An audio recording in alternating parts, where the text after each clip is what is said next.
All right. So it looks like we're live now. Yes, we are. All right. Fantastic. Let's see if this one comes alive here that I'm on. All right. Yeah, so whoever's joining us now, a little bit of a technical problem. I think I basically started a live chat for a whopping 7 seconds. And then it went kaput. We have a bunch of sick people in here tonight. Logan is sick. Captain's been sick. Nolan is sick. Don't get us sick, guys. Yeah, no, please. I'm trying to see where my live stream is at, and I can't even see the pop-up. Really? Yeah, isn't that crazy? Yes, that's very weird. I've got mine up. I've got a slew of people coming in the door as we speak. You guys all know who you are. Hello and thank you. There we go. Nice. Me found it. Let's see. KS Gun Guy. Trying to make you the moderator here. Manage moderators. Yeah, I don't even know how to do that, so I'm not doing it. I don't care. Not doing it. Okay. I don't want to screw something up. Fair enough. All right, let's go. All right, go for it. What do you got? Hi guys, how are you? Happy Wednesday evening. It is 2 of the 3 of us here telling the truth. How's it going? Big Johnson is out on assignment this week, was not able to make it, but I know he will be back next week and says hello to everybody. So welcome everybody. And in the respect of Big Johnson, hello, Gun Nation. There you go. So apparently everybody's getting sick. What a surprise. I know, right? You know, I don't know. I feel like I'm getting sick again. I don't even know if that's possible. Anything's possible.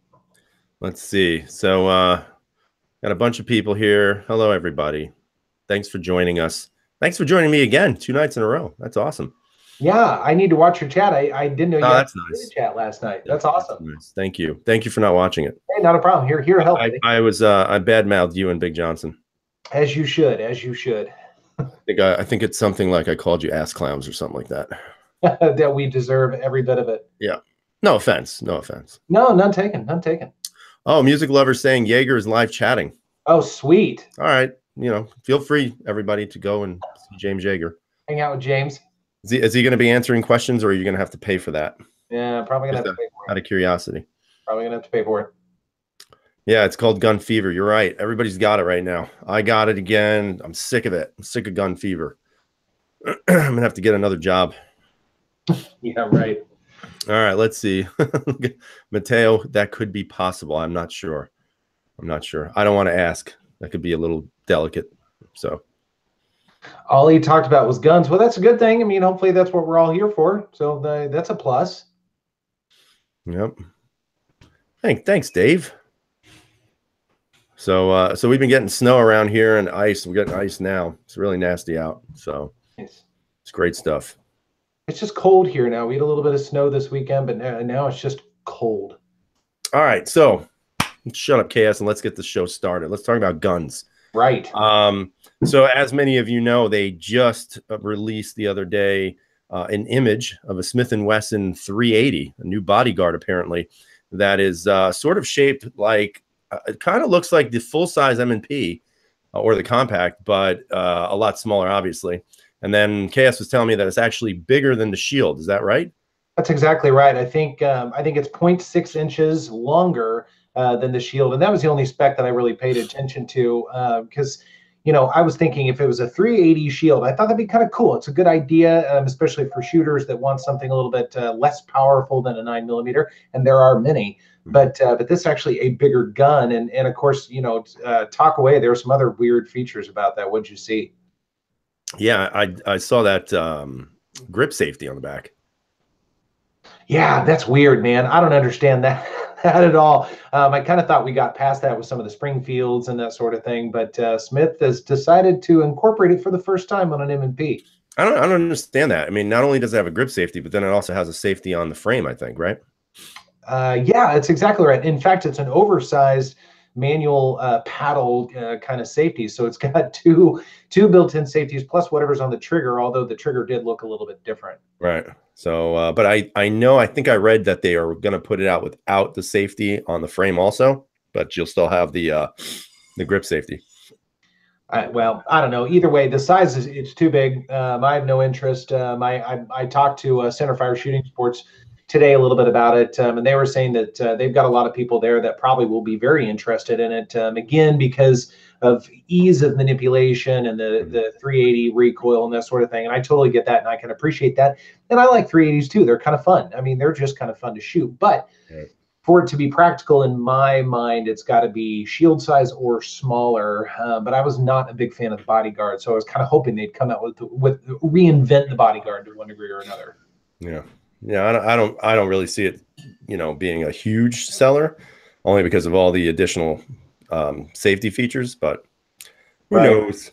Well, Frank Hellman made a good point. 380 with a grip safety. Remember, it's not for gun lovers. It's for regular people. And there's a lot of truth to that, Frank. I mean, there are a lot of people that aren't necessarily hardcore into guns, but they want to go shooting for whatever reason, or they want a gun to protect themselves or protect their loved ones, home defense, whatever it is.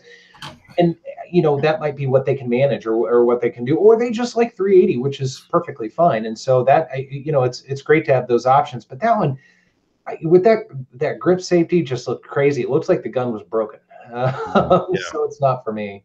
It could also be aimed sort of at the mom market. I hate to say that because I'm not trying to be sexist, but you saw that. I think it was last year. There was a couple of stories where a woman was carrying in her purse. Kid went into the purse, took the gun, and actually shot the mom in the head or something like that. So it could be maybe geared to that, so that it adds that extra amount of safety. That the only way that gun's going to go off is if you have the full grip on it. So who knows? Yeah, that's exactly right. CW Hunter, we do live in times where there's a gun for everyone, and that is freaking awesome. Everybody has their choice. They can find what they want, what fits them. That's freaking sweet. So that's very well said. And Channel Cat was saying 380 is expensive. No doubt about that. It's too bad. Yeah. Well, I'm not going to get one if anybody cares. Yeah, I told Centerfire it's not for me. Not up my alley. If it had been identical to a shield and a 380, but the exact configuration of a shield, I would have been interested to try it. I mean, that would have been kind of fun. I've enjoyed the Glock 42. I think that's a pretty good gun, and it's fun to shoot. I mean, it's easy to shoot because it's just the right size where you can really shoot it all day and you don't feel it. But that thing looks a little gangly for my taste. So yeah. And as everybody knows, last night I've been debating the single stack, which one I've been looking for. And, I keep going back and forth. I think the PPS or the shield right now. But, I know everybody's, cup of tea is right now that 365. I just haven't decided. I mean, I have to get my hands on it first. But, the prices on the shields right now are just, they're too good to pass up. I mean, I was looking at, I sent you that link yesterday, where it was a gun buyer. Gun buyer is actually selling one right now for, I think it was $350 or $356, and it's unfortunately it's got the thumb safety, but it was Cerakoted. What was it, stainless or something like that? It was like a steel color. It was beautiful. Yeah, it was like a Cerakoted steel color, but the slide is black and all the controls are black. So I thought that was pretty cool, but I'm not too up on the safety. Although when I had a shield with the safety, not like it ever went on, Yeah. So I'm looking at that. Yeah, and I thought that was a really cool looking gun. If it didn't have the thumb safety, I think it'd be spot on. But even with that thumb safety on the shield, it's out of the way. You don't need to use it. It's not too big a deal. But telling the truth was saying something. He said, "I've got too many guns on the wish list. I've got to sell some guitars." That kind of brings up a little something, and I've been wondering about this. And I know 17, you and I have talked about this quite a bit. But for everybody else out there, as far as guns go, I mean, we're all to one degree or another gun people, whether you have 1 or 100, whatever it happens to be. But are you the kind of person that is never really satisfied with your collection? I know for me, and it's probably one of the reasons I do this channel, I'm never satisfied with the collection, and I'm always kind of reinventing what's in the collection, and guns come and go quite often around here, probably more than they should. but not committing any crimes or anything. But I wonder if other people are like that as well. I mean, you know, you've got your collection, your 2, your 5, your 20 guns, whatever it happens to be. And 2 weeks later, you look at them and go, you know, I want a new gun, and you don't necessarily have the cash to do it or want to spend on it. Do you pick a gun? Do you sell it? Do you get the latest and greatest thing? What do you do? Well, that's, you know, for me, there are certain guns that I like that I'll never sell, but I definitely find some that, you know, come and go. You know, a perfect example for me would be the VP9 line. You know, I've had three VP9s. I'm on my third one now. And honestly, I still think that gun is going to go bye-bye. There's something about the VP9 for me personally that just never feels right. And I'm not bashing it. So if any of you are HK fans, you know, don't start saying, what a moron. Listen, it's personal preference. I personally don't think the VP9 is all that great. I have better guns. I shoot better guns, and I own better. I mean, that's just my opinion. So the VP9 has always had a revolving door. You know, my SIG P320s, same thing. I think right now I'm on my fourth one. So, but that's the RX, and that one's going to stay because, you know, I like it so far, you know, and so I think I'm going to keep it. Glocks also, for me, Glocks have a huge revolving door. I tend to buy a lot of Glocks, and I tend to sell a lot of Glocks. But that, again, is just me. It's not that a bad gun. I like Glock, but if I can sell one to get something else that I'm interested in, then I'm going to do it. But I think that's a part of it as well. Now, the CZP-01, never leaving. I sold that once, and I won't sell it again. The Steyrs stay. The PPQ will stay. But I mean, I think that's part of the norm. You know, I think it's part of the norm. There are some guns that you want for a lifetime, and then some guns that you're kind of like, meh, maybe not. Yeah. You know, Harry says, unless you hate a gun, don't sell it. You lose a lot of value unless you're good at selling and buying right, and have a net loss of guns. So often it's easier to save. And I think there's a lot of truth to that. But obviously the reality is, sometimes you go where you can find the gun, whatever it is. For me, I like to buy local. I like to support my local stores, and that's helped me develop relationships with some of them, admittedly, but it's paid off in that regard. And sometimes, you know, I might get up on a Saturday and just be like, I have to have a gun, or for whatever reason, and so I have to, you know, make some decisions and think about that. I mean, I will tell you, a year ago, the safe was completely different. I don't have a single gun that I had a year ago. In fact, I have only one gun that I had 6 months ago in the collection, and that's the P10C. And that one I don't foresee going anywhere. I've had a lot of fun. It's been successful. It runs. You have a problem.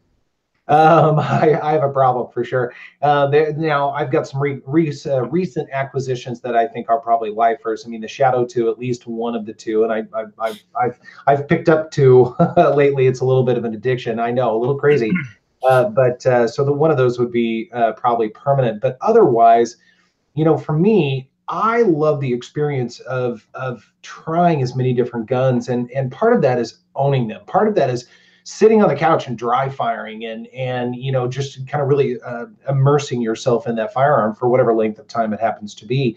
And if you can work it out the right way, financially to one degree or another, and yes, Harry, there definitely can be some losses, but if you account for that in terms of experience and entertainment and that sort of thing, I mean, that's kind of how I justify that a little bit. It's my biggest hobby and entertainment expense all wrapped into one. So there's going to be a little bit of a loss there anyways. But it is funny. I mean, all of us, I think, to one degree or another, are never really happy with whatever collection we have. Yeah, and I also think that, you know, a lot of times people suffer with. Is that you? I think that's you, buddy. How could that be me? I don't know. Look at you. Anyway. So, you know, I know that Harry was saying that he doesn't sell and he likes his big collection and everything, and I agree with that. But I'd also say, though, that there's a lot of impulse to this as well. You know, you may, you know, like for me, I've got some extra money right now.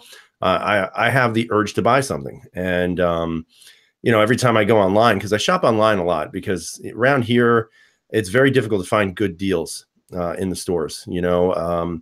So I'm not going to lie. I try to get the cheapest deal. You know, I'll try to support my local as often as possible. But if the difference is, you know, $100+ difference, sorry, I'm going to go online. It's just cheaper and it's more affordable that way, even with the transfer fees. Yeah. But I think also you have to deal with the impulse buy. And sometimes you get caught on that impulse. Like, for example, you know, how many of you guys, including yourself, Cass, have been out there with and have owned identical guns? So like, have you owned, for example, 3 Glock 19s or, you know, 4 Smith & Wesson M&Ps? I mean, how many of you have done that? You know, I'm one of those guys. You know, I have 2 P10s right now. I don't need 2 P10s. I don't need them. I have one that I've shot the crap out of it, one that I haven't shot anything out of it. So I'm thinking about dumping the one that I've shot a lot and keeping the one that I haven't shot at all, you know? But again, that was an impulse. That was a big impulse. Yeah, there have been many times where I've had duplicate firearms. Of course, the Shadow 2s right now. When I was a Glock fanboy, I'll say it. I hate that word, and I won't say it again this year. But prior to the channel, probably 3, 4, 5 years ago, I really was basically only Glock. That's what I did. That's what I competed with. That's what I carried. The whole 9 yards. Everything was Glock. And I think there was a time where I had 5 Glock 19s. Now they were all different. They were all, I think I, you know, like a Gen 3, Gen 4, and various variants, whatever, of those, probably a Gen 2 mixed in there. So it finally dawned on me that was a little bit absurd. But still, even this last year, I've had a couple of duplicates over time. I've had a couple of P10s lying around at once. Yes, Mateo, there was a time where I was a bit of that word as well. I definitely moved on from there. In fact, I only have the 1 Glock. I still only have the 19C that's in the collection officially. And I like that gun. It's a good gun. I'm satisfied with it. I don't necessarily see having a need for something more than that. I mean, you guys saw a video on the Glock 19X, and that's a fine gun. I have no problem with that gun whatsoever. But that's not really a me gun sort of thing. And at the end of the day, it's not a necessity. I could have told you that before you bought it. That's true. Actually, I did tell you that before you bought it. That's also very true. But it was a no loss whatsoever and a good investment into Shadow 2 number 2. So, you know, Music had a question before, what places do I usually go online to buy guns? So I listed them. You know, for me, I'm a huge into gun broker, because a lot of times, depending on when you catch auctions, if you catch them at the right time where they're winding down, because they do have that 15-minute window, and if you catch them like right at the right time, sometimes you can just get ridiculous deals. I mean, my full-size M&P, I got that for $350, and it was brand new. And why? Because it was, I think there was a minute left of the auction, and it was something like 1 o'clock in the morning. So I put in a bid and I won it because nobody was awake. Yay. You know, so, you know, if you have insomnia, that's always a good way to burn some time. Gun Buyer, I like Gun Buyer because their prices are okay for the most part. Sometimes they have great deals, and they have free shipping, which I think is also huge. You know, the one downfall of gun brokers, a lot of times they'll charge you around, you know, $30 shipping, which is kind of high. And then, of course, you have to pay your transfer fees. So you have to play with that number as well. Unless, of course, you have a gun dealer by you who kind of works with you on that. Sometimes he'll give me some freebies here and there because I give him a lot of business, you know. So, you know, but I think online shopping is fine. I've never had any issues with it. I've sold guns online. Never had any issues with that either. So I think it's always a good option to look at. Definitely. Yeah, it's true. So I've never really done any online shopping. I probably should, but I've just never been, that's never really inspired me very much. There are a couple of questions sitting out there. One of them, Harry's made a point. He said 2 is 1 and 1 is none. Duplicate carry guns is a good idea. And 10 mags per carry gun minimum. That is a bold statement, my good friend Harry. So 17, I want to throw that to you and everybody else out there as well. How many magazines do you have for, and I don't want to say every gun, that's not fair, but for your, let's say your primary gun, whatever that is for you. Anywhere from 4 to 6 magazines. Okay. So, you know, I mean, 10 magazines is great. I just won't spend the money on getting the additional magazines. If I can get 6 mags, I'm happy with that. You know, for people who live in the free states, if you can carry maximum capacity, let's say you carry 15 rounds times 6. So what is that? It's 90 rounds of ammo. And are you going to carry all 6 magazines on you at once? Maybe. But do you really need more than 90 rounds? My God. Right. I think right. that might be a... Well, I think part of that is also budget restrictive too. I mean, especially now with the channel, I can't spend a lot of money on afterthoughts, on accessories, on sites, on magazines, that sort of thing, because that I don't remember who said this. It might have been Channel Cap, but somebody said that's basically the price of another gun in some regard. And I agree with that too, especially from a channel perspective. That's just not realistic. So for me, I like to have a minimum of 3 magazines, and that really is with any gun as best I can. Sometimes it's 2 magazines and it is what it is. Now, if it's a carry gun, it's 3 to 4 magazines, and then my home defense gun, and that generally is about 4, and that's really it. Now, I've got a pile of Glock magazines from years past, and I just have never gotten rid of them. But otherwise, magazines are great, and more is better. But 8, 10, 12 magazines, if you want it, that's awesome. I don't see that necessarily being terrifically practical. Hey, your sound died, buddy. Nope, you don't have any sound. Walk it off. Walk it off. He's miming, everyone. He's miming. Well done, sir. Well done. Knuckles brought up a good point. He said 4 mags per gun, but he also said Uplula loader is a must.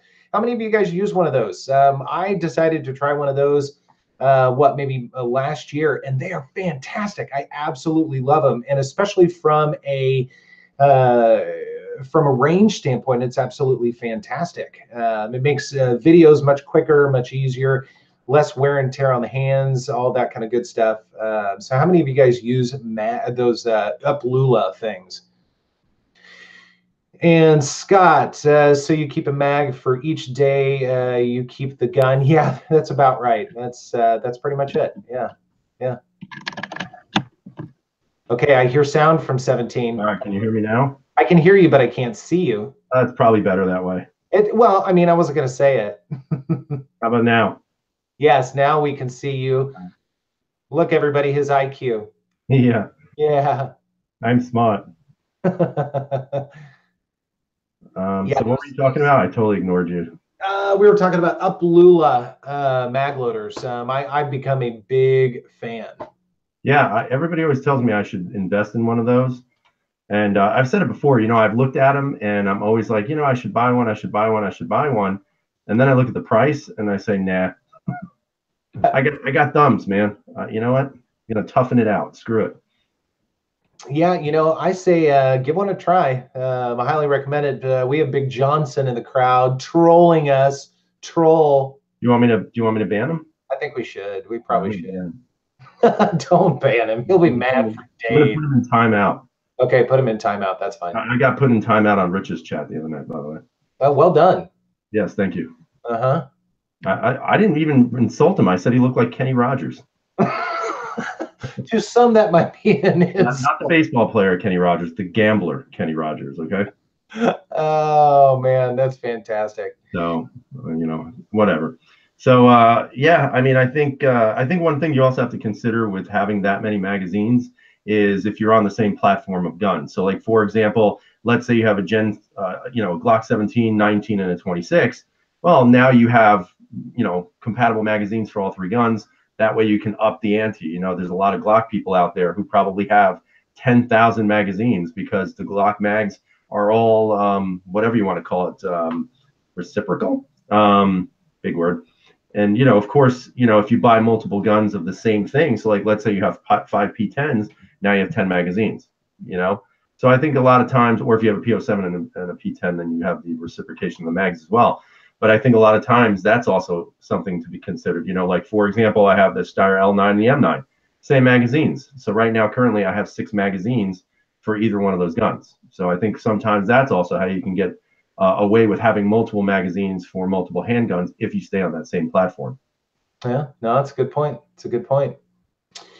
Hey, we had another question. This was a little ways back. This was from, I think, Logan. He was talking about what's the best 9mm ammunition. Logan, correct me if I'm wrong, if that wasn't your exact question. It's been a little while, but good question. And I don't know if I think we probably ought to split that into 2 categories. One being, I guess you could say, target practice or then self-defense? Well, let's do target first. So target, anything that's cheap, with the exception of, God, I can't remember the name of that one stupid ammo I used that when it shot, the brass was on every single square inch of the handgun. It was, crap, I can't remember the name of the ammo, but it was the cheapest, crappiest ammo I ever used, so I won't use that again. A lot of times, as a matter of fact, I just go to Walmart and I buy whatever's cheap there.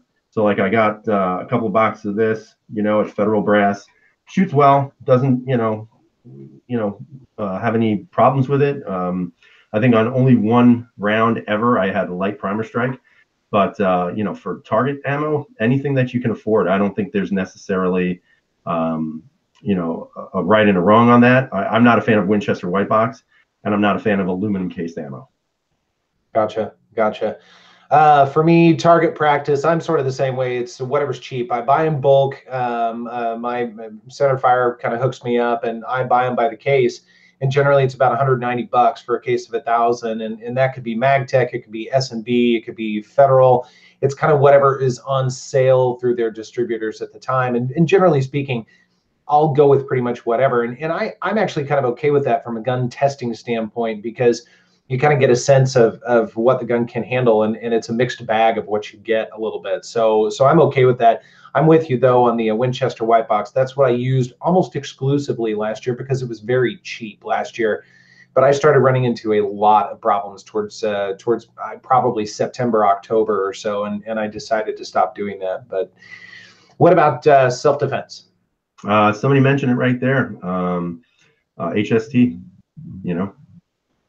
And like I said, though, but I've said this before, it doesn't matter. Buy what you can afford, okay?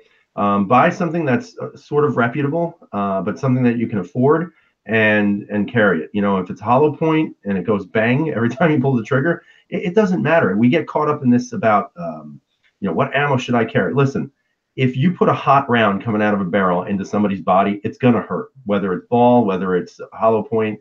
Obviously, hollow point has advantages, and I'm not going to go into a big, ballistics test here. But at the same time, I mean, don't feel like you have to get a certain ammunition. Get what you can get, period.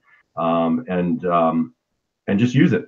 Obviously test it at the range, make sure it works in your gun, and carry it. You don't have to go out and buy, whatever the high-priced ammo is. And I know I see a lot of channels who are always, and this video is presented by this ammunition. Don't get stuck with that. Don't get stuck into that idea that you have to have the ammo. You go out and buy what you can. Buy what you can afford. Test it out at the range. If you feel comfortable with it, carry with it. Period. Nice. Yeah, I 100% agree. I've seen a lot of people say a lot of things. No one was saying MagTech for range, HST, or SIG for carrying. Actually, I use SIG as well, and I use HST. Either one of those I think are fine. I actually like the Browning self-defense ammo that seems to feed really well into most any gun. And that actually, Captain Phil mentioned Fort Scott solid brass ammunition. Now, he said 90 grain, and I actually thought it was like 80 or 120 or something like that for their tube, but maybe it's 90 grains. But have you ever had any feeding problems with those? I was going to test them, and I ended up not doing it because I had a lot of reliability issues, especially in my PPS M2. So I'm curious about that at some point. Let me know about that. Mm-hmm. Let's see. How many times in a month do you go to the range? Well, it depends. If I'm sick, I'm not going. I try to go twice a month. I think for me, that's about all I can get in right now. I got 2 younger kids, very busy on the weekends. I got a job, which I'm sure everybody else has too. But my job, I'm very busy during the week. Long nights, other crap, secret agent stuff. So usually twice a month, which is probably more than most law enforcement officers. No offense to those guys out there. And I spend usually a couple hours there. Yeah, that's cool. For me, it's 4 times a month, generally speaking. And that was certainly the case last year. It was 4 times a month. And that was generally for videos and that sort of thing. So this year I'm doing things a little differently. I'm still going 4 times a month, but I'm only videoing 1 or 2 times a month, and everything else I'm shooting on my own, because I got into some pretty bad habits last year. I was concentrating more on the cameras and the video and all that, and I was getting a little bit lazy with fundamentals, with grip, and that sort of thing. So I wanted to kind of get back to basics a little bit this year. So there'll still be some new shooting footage and that sort of thing when applicable, but there are going to be times where I'm going to go back to stock footage that I've got from last year, because I want to make sure that I don't lose the things that I had built up to over the years just because I'm doing the YouTube channel. Yeah, and the other thing too about shooting, maybe instead of you using a camera, because I know it's difficult to set up that that action camera you have with a tripod, maybe you could just sit in front of your safe and just kind of talk about all kinds of guns and getting fancy grips on them and stuff like that. Maybe you should change your channel into that. That'd be kind of cool. Instead of doing shooting? Yeah, just sit in front of your camera and talk to people and say great stuff and show them fancy grips and talk about revolvers all day. Yeah, I gotta have the shooting and all that kind of stuff. I like that you stuff. Wear shirts that are way too tight for you. And wear shirts that are way too. Nobody wants to see that. That is nobody wants. I don't know who would I be talking about. I don't know. Anyway. I like all of you people and want to keep you all as friends. Music got it. Yay, music, you're the winner. Yeah, that's throwing a little heat tonight. I don't care. Screw it. Probably not going to do it. Yeah, music. Definitely not. No, I like the shooting and I like kind of mixing things up a little bit, but everybody wants to see you grow a beard and also wear Speedos. I don't want to see you in the Speedo, but I think at one time you did grow something on your face, right? I did. I forgot to shave for a couple of days. Yeah. It didn't look good, man. KS Yankee guy. KS Yankee guy. Yeah. All right, so let's change the subject. KS is getting nervous because he's feeling the heat. Yeah, right. Go ahead. Well, I was to say, Channel Cat was saying, I would hate to be a rat in a cage only to shoot indoors like so many of you guys. I grew up that way. That's really the option I have around here. I don't know anybody who has farmland and all that kind of stuff. And you would think I'm in Kansas. There are farms everywhere. I'm in the city, and this is a big city, so there are no farms anywhere near me. You get used to indoor, and as long as it's a nice range and the people are cool, it's not that big of a deal. The only time it sucks is when somebody's got a cannon and it's next to you, because it literally will reverberate through every single stall, and that can be pretty painful sometimes. But otherwise, it's perfectly fine. So another question I have for all of you, including yourself, KS, is when you guys go out and you're in public, do you dress in an ultimate tactical outfit? And what I mean by this is I was at the mall last week and I saw this guy in a store and he was wearing all black. And this is true, I swear to God, story. So he's wearing all black and he was wearing BDUs. So those of you familiar with BDUs are, he was wearing black BDUs and he was wearing this black t-shirt with it almost looked like a hunting vest over it, a black hunting vest. And on his belt, you could see his magazines on his belt. And of course, it's concealed carry state, so you really can't show that stuff. But he had his magazines on his belt and you could see this massive bump by his hip. And he was wearing black combat boots and a black hat. So how many of you dress like that to go out in public? I mean, do you make it known just by the way you dress that you are ultimate tactical warrior? Or do you go nonchalant, non-noticeable, t-shirt, pants, maybe a sweatshirt, jacket? How is it that you guys go out there and maintain yourself in public when you're carrying a gun? I'd like to hear what you guys have to say about that. Yeah, my job, I definitely dress completely tactical every day. My laptop and my camouflage and all that kind of stuff. It's a good corporate look, definitely. No, I'm 100% the opposite. I mean, what you see right now, what I have on is the type of thing that I wear. I mean, you would never know that I'm a gun guy. I don't wear shirt. What are you laughing at? Cajun Tiger said it's called a mass shooter. So, yeah, right. He did. The only thing that was missing was a black trench coat. It's really true. I mean, you could spot them a mile away. So I made sure I was with my family. They were close to me, and I had all control over where my handgun was at that point, because who knows? You never know. Some crazy ass people out there. No, But I'm sorry, I cut you off. Sorry, my bad. Okay, I'm totally opposed to wearing anything that even says guns on it. And the closest I'll get, I've occasionally worn one of those KSGG T-shirts, but very rarely. And simply because I don't want to stand out in a crowd. I don't want for somebody to think that I might have a gun because I might be the first person shot if something were to happen. I want to be as stealthy as I possibly can, or as insignificant and nerdy looking as possible, so people will think I'm somebody's accountant and not that I'm an armed person that might potentially, be able to do something. So, yeah, I'm totally against that. Break out the fanny pack. Yes, definitely. The fanny pack is always a necessity when you're going out. Yeah. I just think it's sometimes you just get people who are so lost into themselves with the way they dress and the way they carry themselves. It's kind of embarrassing, one of the things that I've been hitting on lately, and just thinking about a lot and talking to other people about this, is this lingo called the gun community. That is something that has kind of, for me, recently hit a few nerves, because I'm not, I know we're a community of people who share kind of the same values and all that other stuff. But I've also noticed a lot of times that in this gun community, we're seeing a lot of, I guess, for the lack of a better word, just two-facedness. You know what I mean by that? Where they do something and then somebody calls them out, and then right away they spin control and say, oh, no, we didn't mean to do that, or something of that stupidity. And I don't know. Sometimes I think the people we hold in high esteem in the gun community, I think a lot of times their message is probably not the message we necessarily would want. And like, for example, the guy I saw at the mall, he to me is not somebody I want in the gun community. It's just not, because it doesn't represent a positive message about it. There's ways to handle your business without people knowing you're handling your business.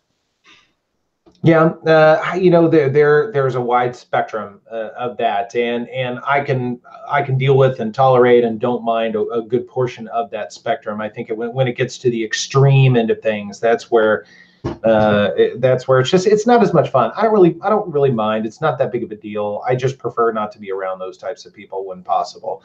I like the community atmosphere in that, when I go to the range or whatever and I'm shooting, somebody might be at the gun counter and they're looking at something, and every once in a while they'll ask me, hey, what do you, and they don't know who I am. They don't know that I do this. Not that I'm anybody special or anything, but they'll just say, hey, what do you think of this gun?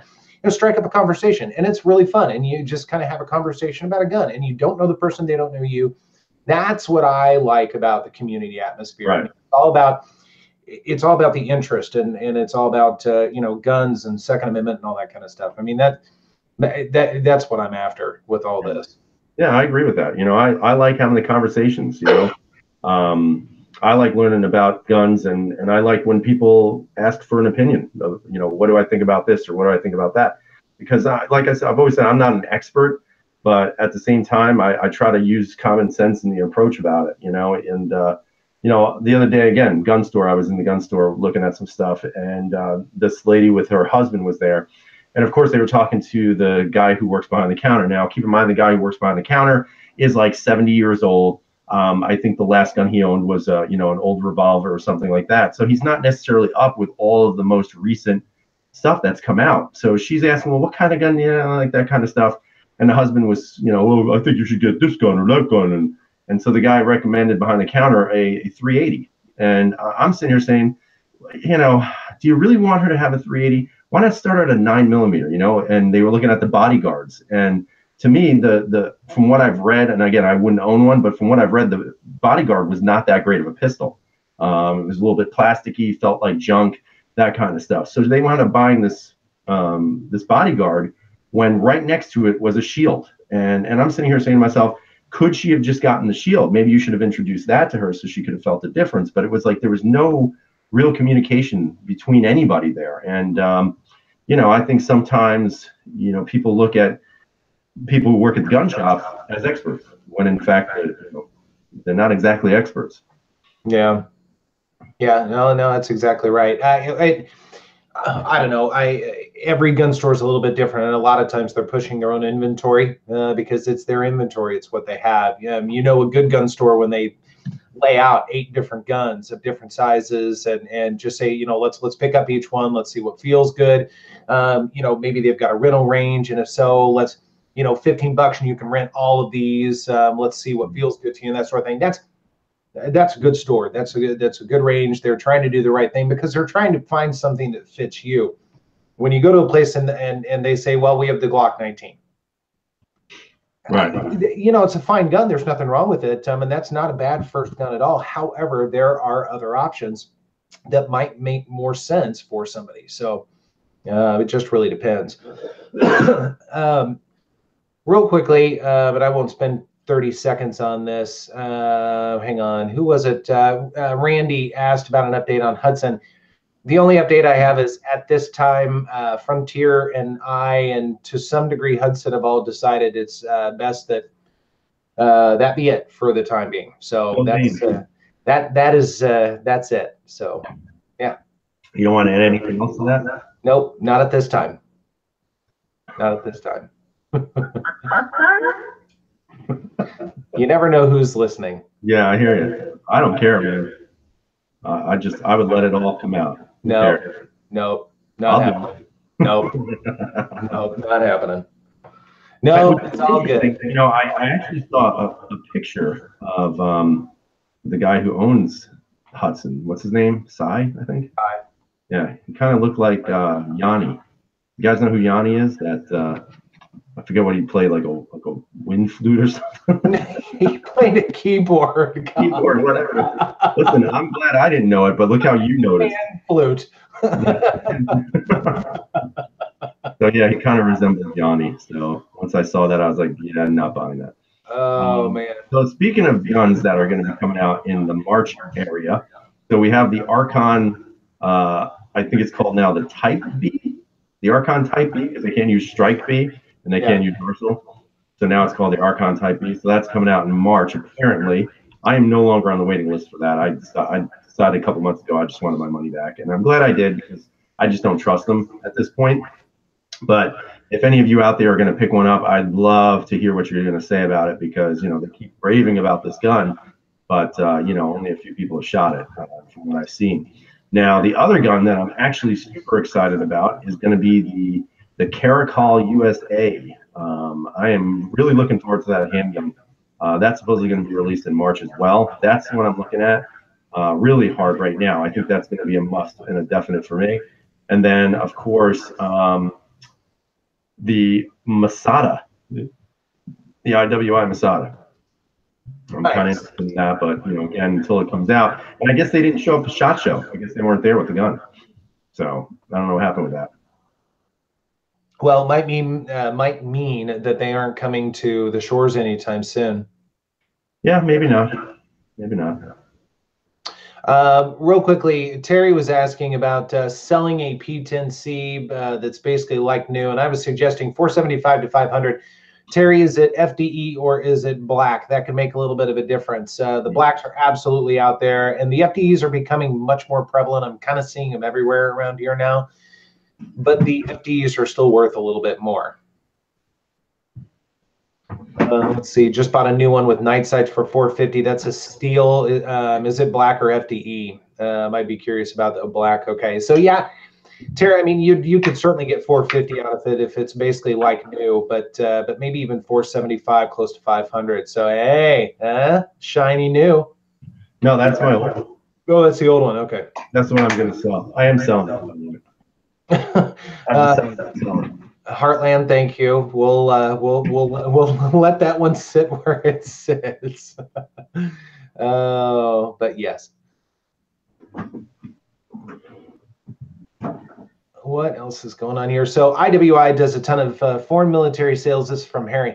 Might not fully tool up till they get some contracts. That's probably right. I mean, that would make sense. I don't think I would expect that here at least until 2019. Oh, no, it's going to be earlier than that. You think so? Yeah. Mm-hmm. Absolutely. All right. I'll bet you your used P10C. You're on. Okay, sweet.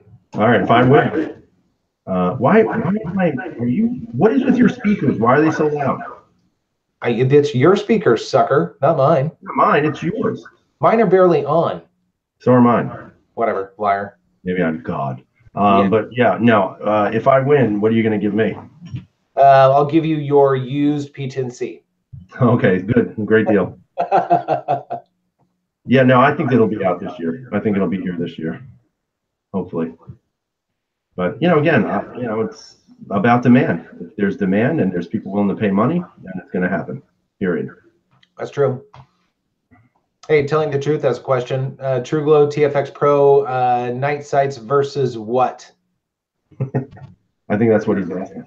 Yeah. So have you done the TFX Pros? Right there, buddy. You talking to me? Yeah. Have you done the TFX Pros? Yeah, I have them. I have them on several things. The Pros? Do you? I didn't know that. Yeah, I have them on my PO1. Whatever. Everybody's saying I'm giving the feedback. All right, well, keep talking, Cass. I'm going to fix it. All right, fix it. So I've not done the TFX Pros. I've done the TFXs, and those were fine. Those did very well. Had them on the VP9 and Glock 17. I liked them, but I actually prefer high def sights like Trijicon HDs, Ameriglow iDots, the SIG-X carry. It has those. I forget the name of it right now, but kind of the high definition sights. They're just easier, and I'm getting older. My eyes are getting older, so it's nice to be able to pick up something that's really bright on the front sight. And I'm a faster shooter, so that seems to work really well. But the TFXs are nice, and I like the fact that they are both fiber optic and tritium. It's kind of the best of both worlds, and they do it in a very good presentation. You guys know I've got that VTAC, and it's got the stacked sights. It's fun. It's a novelty, but really those TFXs put it all in one package, which is pretty cool. So, all right, is that any better on my microphone? Yeah. Oh, I don't know. It didn't feedback for me, so I don't know. So the TFX Pros I've had on a lot of handguns, but I think one of the biggest downsides is the front sight. They put that orange ring around it, which is barely visual. I mean, you can't even really take it seriously, because in the daytime the green fiber optic, in my opinion, is just so bright that it kind of absorbs that orange. Maybe in lower light it might show up better, but I personally prefer sights that have that almost like that big orange blob in the front around the actual the tritium vial. So something like a Trijicon HD type sight, or a reduced version of it, price wise. Ameriglow, they make great sights. There's also that other one, I can't remember what it's called either, but I prefer those sights. I like big dots. I like the iDot Pros, just because it seems like I can get faster acquisition on target, and that's big for me. That's something I look for, something that I don't have to play around with rear posts and all this other stuff and all that other crap. So TFX Pros are good, but I've kind of moved past them a little bit. Yeah. And some other people are saying they like TFX Pros. Nolan's saying they're nice, but there's some better options out there. Steven is saying Ameriglow iDots. Randy likes TFX Pros. So I mean, it's wide variety. I mean, you got to find the ones that work best for you, without question. Right. Yeah. Let's see. What else is going on out there? No, Hunts, I have not shot a Glock 29. That's one of the few that I have not shot. I'm sure it's fun. I'm actually, and that's 10 millimeter, I do believe. I am looking into a 10 millimeter right now to do a review on, so that might be coming soon. It would be my very first 10 millimeter. So I'm looking forward to that, and it might be a total shit show. Who knows? We'll see. Yeah. Yeah, it's funny you said that. I was looking at 10s the other night, and there's not a lot. I mean, there's not a lot out there available in 10 millimeter. There's just not, unfortunately. Yeah. And I was also looking at 357 SIG. That's something I'm also looking into, but I don't know yet. I really don't know which way I want to go.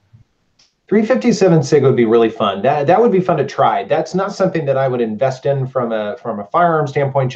And that's me. That's my own choice from practicality and cost standpoint. However, I'd love to do it. And I also, on the wish list is the 22 TCM. I really, really want to shoot that firearm, just because I think it looks cool.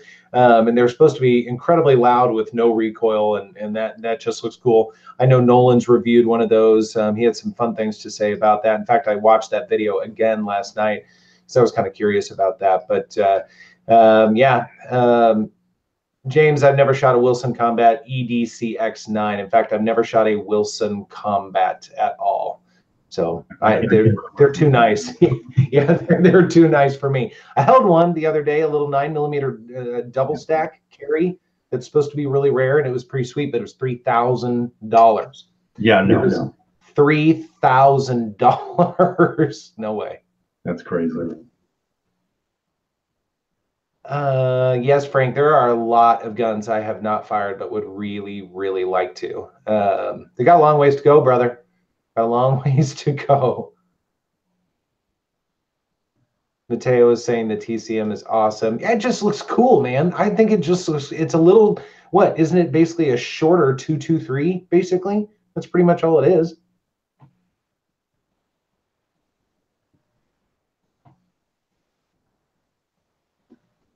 A lot of quiet. I know, a little silence there. It's kind of nice. Everybody taking. I keep getting feedback. What? I'm getting feedback? No, I keep getting feedback on the mic. I don't know why. Well, you should stop. My man voice. I know, right? Wait, what are you saying about me? Yeah. I can't help the way I'm made. A better and shorter 5.7mm, Mateo is saying. Okay, that makes sense. That makes sense. Yeah, Keith, we talked a little bit about the new Shield 380 a little bit earlier. I think most everybody's not terrifically excited about it right now because it turns out it's bigger than the other Shields, and that doesn't make a lot of sense. And they've got some odd safety features on that. So it'd be fun to get one in hand just to see what it's like, but I don't really have an interest in it. I'm 17. I don't think you do either, really. Nah. Not at this point. I just want my damn P365. Good Lord. God, seriously. Sig Sauer, man, I'm telling you. Do you think people are eventually going to get tired of the tiny subcompacts? This is from Stephen Worth. Just wondering if we're in subcompact overload. That's a really good question, but you're saying subcompact, you're not saying single stack. So what do you think, 17? Do me a favor here. Hit your mute button. Did you mute? There we go.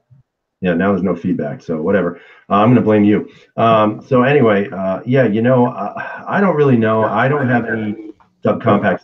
I have none. They're all gone.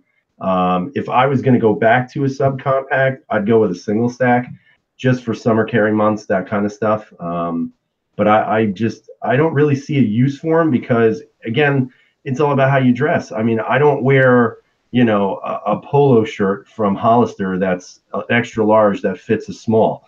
You know, I tend to dress like a mature adult male in the summertime. So I tend to wear button shirts. So I don't have a problem hiding any gun. You know, obviously when it's hot as hell, I don't want a big old gun on my hip, but I would definitely, you know, look at a single stack probably. I don't pocket carry. I put it in a holster, you know, on the hip. You know, I'm going to try to lose enough weight where I can actually appendix carry. That's my goal.